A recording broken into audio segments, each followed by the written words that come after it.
ಸುರಭಿ ಅಂತ ಒಂದು ಹೊಸ ಮಾಸಿಕ ಮಂಗಳೂರಿನಲ್ಲಿ ಒಂದು ಪ್ರಕಟ ಆಗೋಕ್ಕೆ ಶುರುವಾಯಿತು. ಅವರು ನನ್ನನ್ನು ಏನಾದರೂ ಬರ್ಕೊಡು ಹೊಸದಾಗಿ ಅಂತ ಹೇಳಿ ಕೇಳಿದ್ರು ಸಂಪಾದಕರು. ಆ ಸಮಯದಲ್ಲಿ ನನಗೆ ಈ ಎಲ್ಲ ದೇಹದ ಎಲ್ಲ ಅಂಗಗಳು ಇದ್ದು ಯಶಸ್ವಿಯಾಗೋರನ್ನ ಮರೆತು ಏನಾದರೂ ಒಂದು ಸ್ವಲ್ಪ ಒಂದು ಅಂಗ ಇಲ್ಲದೆ, ದೇವರವ್ರಿಗೆ ಒಂದು ಅಂಗ ಕೊಟ್ಟಿಲ್ಲದೆ ಇರ್ಬೋದು, ನಾವು ಅಂಗವಿಹೀನ ಅನ್ಕೊಡೋದವ್ರನ್ನ ಡಿಫ್ರೆಂಟ್ಲಿ ಏಬಲ್ಡ್ ಅಂತ ಹೇಳ್ತಾರೆ, ಅಂಥವರು ಮತ್ತು ಆರ್ಥಿಕವಾಗಿ ಬಹಳ ಹಿಂದುಳಿದವರು ಹೇಗೆ ಜೀವನದಲ್ಲಿ ಗೆದ್ದರು ಅಂಥ ಒಂದು ಅನೇಕ ಕಥೆಗಳನ್ನ ಓದಿದೆ.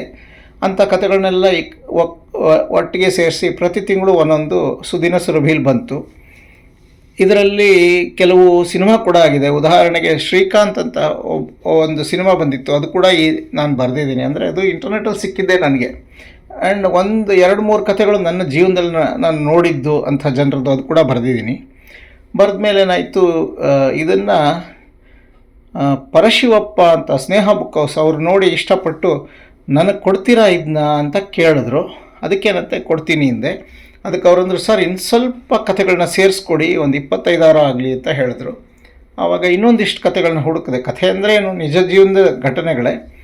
ಈ ಕಥೆಗಳನ್ನೆಲ್ಲ ಒಂದು ಕಡೆ ಸೇರಿಸಿದಾಗ ಯಾವಾಗಲೂ ಏನಂತೀವಿ, ಯಶಸ್ಸು ಅನ್ನೋದು ಒಂದು ಗಮ್ಯ ಅಥವಾ ಗುರಿ ಅಂತ ಹೇಳ್ತೀವಿ. ನಾನು ಇದಕ್ಕೆ ಯಶಸ್ಸೇ ಹಾದಿ ಅಂತ ಕೊಟ್ಟೆ. ಯಾಕೆಂದರೆ ನಾವು ಹೋಗೋ ದಾರಿನಲ್ಲೇ ಯಶಸ್ಸಿರಬೇಕು. ಯಶಸ್ಸು ಅದು ಅಂತಿಮ ನಿಲ್ದಾಣ ಅಲ್ಲ, ನಾವು ಹೋಗೋ ದಾರಿನೇ ಇಡೀ ದಾರಿ ಯಶಸ್ಸಿನಿಂದ ತುಂಬಿರಬೇಕು ಅಂಥೇಳಿ ಇದಕ್ಕೆ ಯಶಸ್ಸೇ ಹಾದಿ ಅಂತ ಕೊಟ್ಟೆ. ತುಂಬ ಚೆನ್ನಾಗಿ ಬಂದಿದೆ ಪುಸ್ತಕ. ಅನೇಕರು ಬಹಳ ಮೆಚ್ಕೊಂಡ್ರು. ಯಾಕೆಂದರೆ ಇದು ಹೇಗೆ ಇದ್ರೂ ಜೀವನದಲ್ಲಿ ಗೆಲ್ಲಬಹುದು, ಏನೋ ಹೆಚ್ಚು ಕಡಿಮೆ ಇದ್ದವರು ಅವ್ರುಗಳೇ ಗೆಲ್ಲುವಾಗ ಎಲ್ಲ ಕೈಕಾಲೆಲ್ಲ ಸರಿಯಾಗಿರೋರು ನಾವ್ಯಾಕೆ ಗೆಲ್ಲಬಾರ್ದು ಅಂತ ಜನಕ್ಕೊಂದು ಉತ್ತೇಜನ ಸಿಗ್ಬೋದು, ಪ್ರೇರೇಪಣೆ ಸಿಗ್ಬೋದು ಅಂತ ನನಗೆ ಐಡಿಯಾ ಇತ್ತು. ತುಂಬ ಸಂತೋಷ ಆಯಿತು ಪರಶಿವಪ್ಪ ಅವ್ರಿಗೆ ಪುಸ್ತಕ ಮಾಡಿದ್ದಕ್ಕೆ. ನಮಸ್ಕಾರ.